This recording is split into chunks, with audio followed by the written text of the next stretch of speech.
It's Laura Eubanks of Design for Serenity, and Team DFS and I are in Escondido today at the Bennett's. One of my favorite installations. It's a couple years old, is all, and the growth, insane. And we're so excited to be here. So, just want to talk with you about what we're going to be doing. Um, Okay, where to begin? All right, we unfortunately have some aloe mite on a number of our more insignificant aloes, so those are going to be disposed of. You can see a little tree coming up over there behind that aloe. It was a Cupaniopsis, right? Carrotwood, that was here before our desert museum. And we think the team that took out the tree left some viable roots. So we're going to try to dig down in there and get at those and all those out so we don't continue to have a resurgence of trees every year. Check out the Tricolobivia epicenter. Isn't it fabulous? I bought another one of these to put in the backyard because epicenter. I mean, what else do I need to say there? Not much. Okay. It's so fun with succulents because we can move things around. You know, we aren't married to anything in one spot. And that's what we're going to do. This garden has exceeded my expectations with growth. Normally it's the 3 to 4 year mark before I really start doing some shifting. What Mel is doing right now is he's taking all the Aloe Cameronii out. Aloe Cameronii is a bush aloe, and it grows, really, really rapidly, and we prefer it red. So by cutting it and resetting it as a cutting, we're able to get that red color back and slow down the growth potential. So those all come out, get cut. Some will be reset. Some will be moved to other areas of the yard. We will be removing this undulata. I know it's perfect, but not one of our clients' favorite plants, and it's really big. And the undulatas, the cotyledons, a lot of those plants are kind of fillers in the early days of the installation, and we do tend to edit them out over time. And what she really wants to see instead is that Portulacaria afrovariegata. She feels like the ungi is, kind of stealing the show. So we're going to take that ungi out of there, break it up for parts, use it in other configurations, and move the Portulacaria down into its spot, which will really open this up. This fantastic geometrizans, our booby, is going to go in a pot where it can be enjoyed from the house, from the window, because we had that's how fast these guys work. We had a cherry chocolate chip mangave in here that bloomed out and not sustainable. So the cactus is going to go in there instead. Kevin is doing a really, really wonderful job of limbing up this Wirelii, yeah, the green version, which isn't as common as the other. So that's fantastic. Terry, look, it's blonde Terry, everybody. Yay! Terry's still on board. You don't see her as often. She's spending a lot of time traveling, but she also has regular maintenances that she does for us, and she's the queen of pots. So I was lucky enough to have her in town and able to get her in here to just fluff up all of these pots. Look what she's doing. Some of them she's taking everything out, adding more soil. Others, she's just doing Terry. Fantastic. In here, this was the first phase of this installation on this property. We did these courtyard pots. And for the most part, they've held up beautifully. The client is responsible for the watering, and he's a bit of a minimalist, which is good, but I feel like he could water a little more frequently than he is. Things look a little stressed, especially for this time of year. It's spring. So things should be bussin', not looking like they're dying of thirst. Some things are fantastic. Other things just, it was a fail. This is a Hesperaloe, and I hate this now. I don't like this. So this is all coming out. These Aeonium kiwi, most of them bloomed out. This is coming out. And what we're going to do with this pot is just move the cactus more front and center and just let it own it. We're not going to, you know, put other things in besides the cactus. This trigona is everything. This little plicatillus, it's not happy. This is an example of a pouting plant. It isn't dying, but it isn't thriving. So that's going to go out and be put in the yard in a little more sun, and we'll do something else there. This, what is this? This is probably a dichotoma.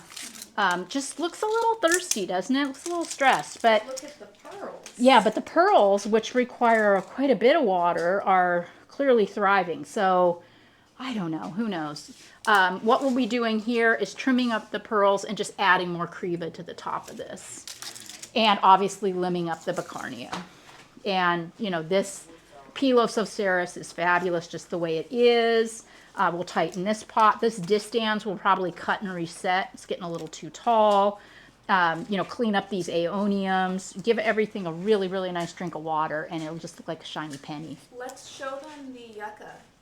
Oh yes, come look at this Frankenstein experiment we're doing. Now, some of you are going to be horrified by this, so I'm asking you to be kind and give me the benefit of the doubt here. This is a yucca that I bought from Waterwise. It was a one-off. I wasn't exactly sure conformationally what this plant was going to do when I put it in. It's grown a solid 4 feet in the last 2 years. And it's too tall now for this space, and it's only going to get taller. But here's my dilemma. You know how normally I'll cut off the top and stick it in the ground and start over?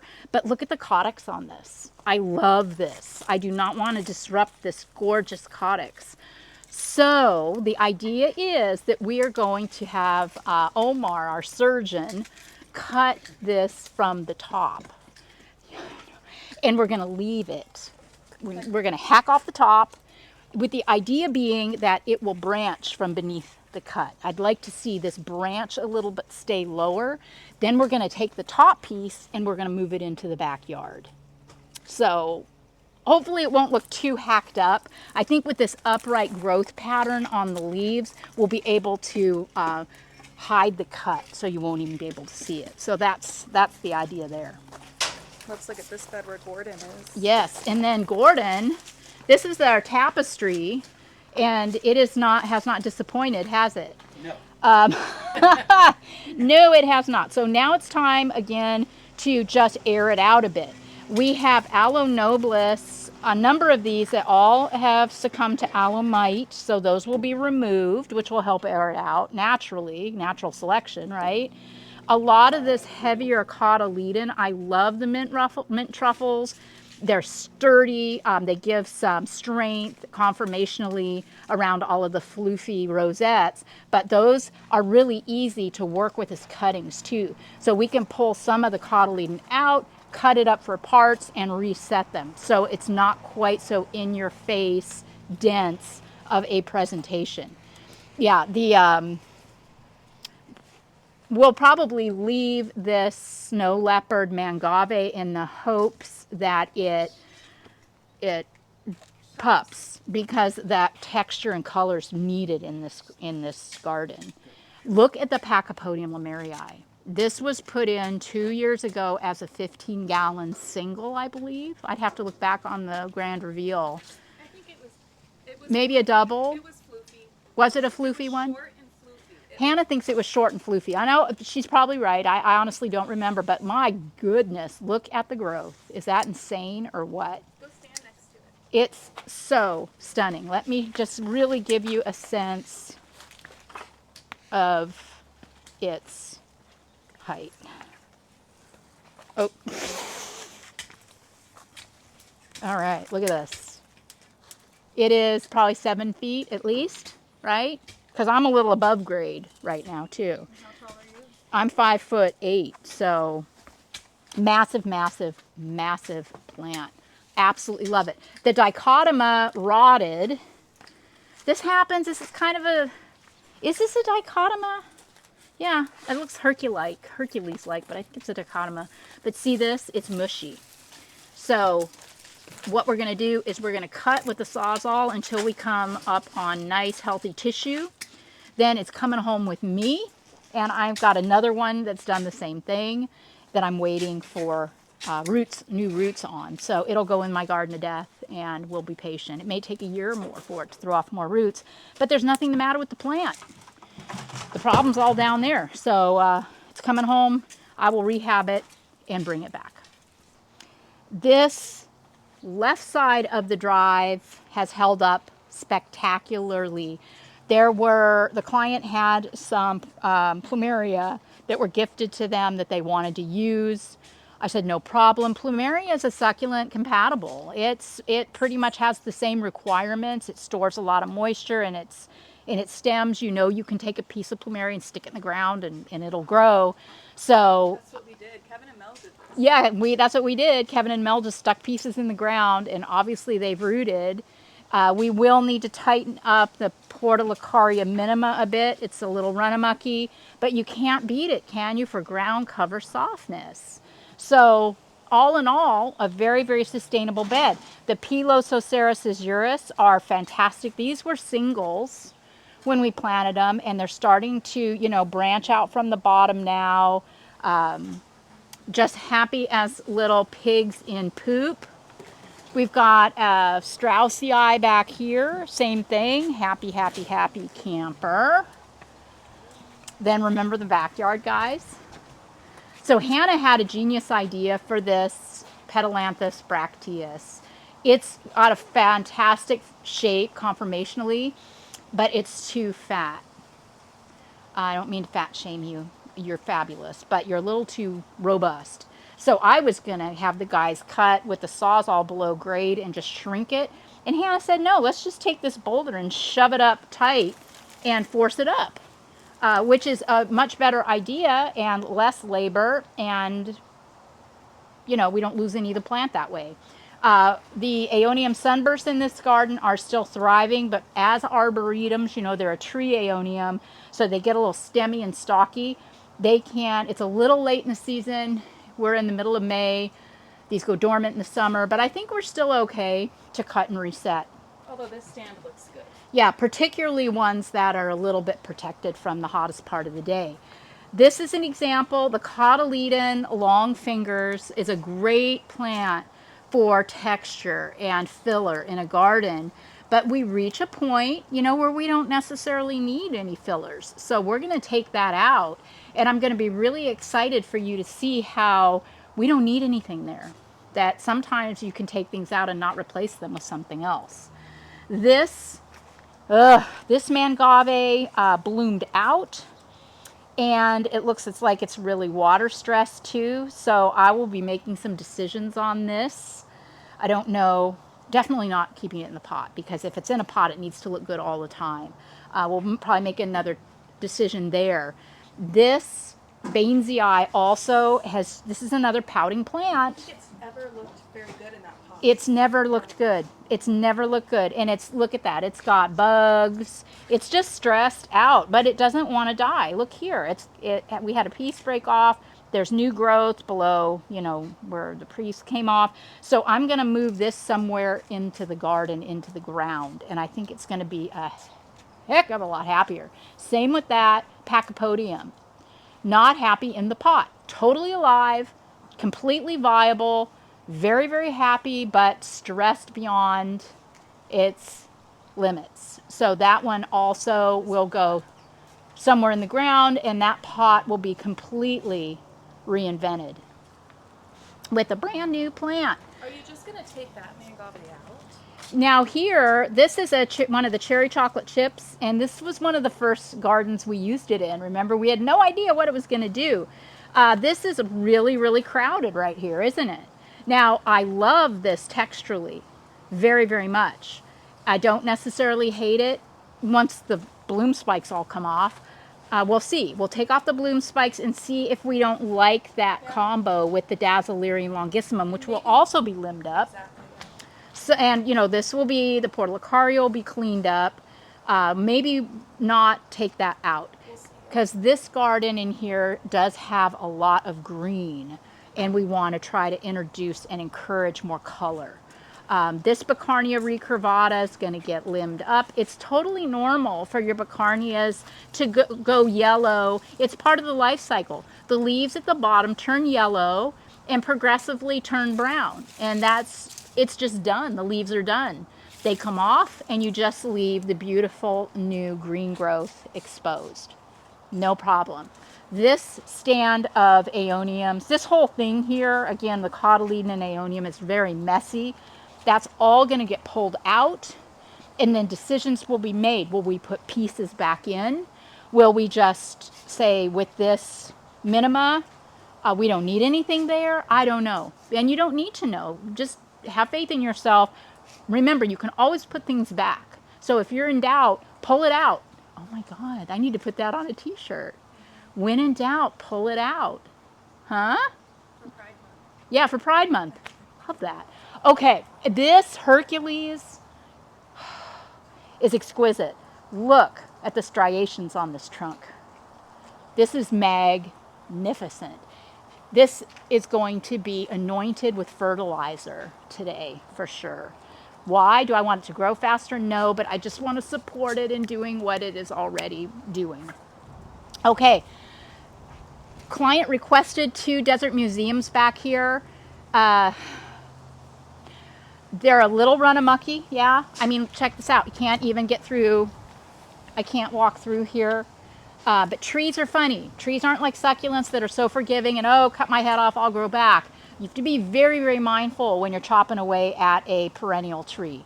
I don't want to make any mistakes because I don't want to ruin this conformationally. We have Omar, who is really, really great with trees and has taken some courses in trees and in arboristing. He's going to take a look at it, and we might make some edits or might do a little bit of pinching back. But again, we want to make sure that conformationally the tree remains very stable. So not a whole lot on these, but maybe a little. Sorry. Oh yeah, another tricho, lobivia, yellow. I got a pink one to put back here at Waterwise. If you're looking for some beautiful flowering cactus, Waterwise is the place to go in Escondido. Yeah, the client loves these aeoniums. Are they silk? Silks, that's it. Yeah. This variety is silk, and it is an arboretum, but it does tend to stay a little bushier. But you can see that some of them are blooming out. I think if we just cut off the blooming pieces, we'll probably be good with this. She loves the color. This, obviously, this stand of Sunburst needs to be cut and reset. This beautiful Aloe ferox. This is it's tough to get the bloom spike with clippers sometimes because they're so thick. So we'll probably take a saw to get after that spike because it's done. Here's an Aloe Bainesii Very happy. that's very happy because I didn't put it in a pot. So yeah, we'll trim off, you know, the tips and throw some fertilizer on that. This Yucca Rostrata, no bueno. I don't know. It's been looking crappy for a long time. It was crappy last year, so I'm quitting on it. It's coming out, and we'll probably put that yucca top here, maybe, or maybe the Aluaudia. I don't know. We'll figure it out.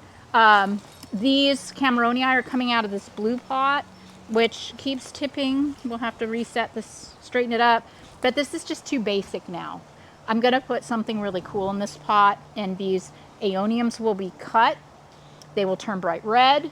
We're going to be popping those as singles throughout this garden for added color too. Also, this Dracaena Draco is going to get moved today. I don't know what I was thinking. It's a little too close to the fence because this is a tree. So I am going to move it over to here. I think because we have to be mindful of the Palo Verde too. Maybe right here. Yeah. It can go right here. The client loved that idea because it affords her neighbors a little more privacy in the back part of their yard, and it's not going to infringe at all on anybody's view. I think if we scooch some of those boulders over, we can even Go further over, yeah. Yeah, maybe right here. Yeah, because another thing, these boulders, we have the dolly, we can, move them around a little bit, no problemo. So maybe, yeah, that way it's not right in line with the Pringlei. Good call. Unfortunately, this agave has bloomed out, so we will have something else to put in this pot here. This is all a xeriscape area, and it's pretty much thriving, pretty happy with it. The pots back here are also doing fairly well. Terry will be going around and cleaning them up, making critical decisions. Like, for example, this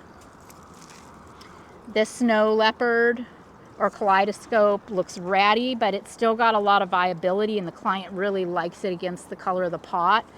Another blessing from the garden gods here is the decollates.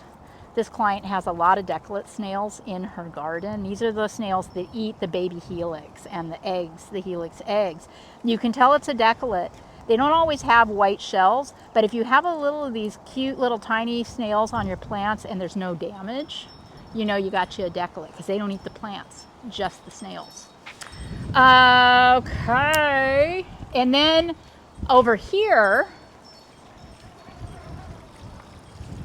we had a little, sinkage with the soil, so we have soil and fresh fiberglass to pump up some pots as needed. And then over here, slightly run-a-mucky. This is an area where the undulata really works, and she's good with it. We brought in some more 1-gallon stuff from Oasis to tighten up the color underneath the undulatas to create layers. I also brought in 3 more of the Macrocarpa petalanthus. We're going to take out the aeoniums that are bloomed out, and we're going to bring that blue tall narrow vase pot with the portulacaria in it from the side and pop it right here. So this will get, some tightening and tweaking too. So goodness gracious, lots to do, but big fun. The beauty of maintenance is we're able to just elevate every single year. So it's just exciting times. So stay tuned, and we will be back with you tomorrow to show you our maintenance grand reveal. Peace out, everybody.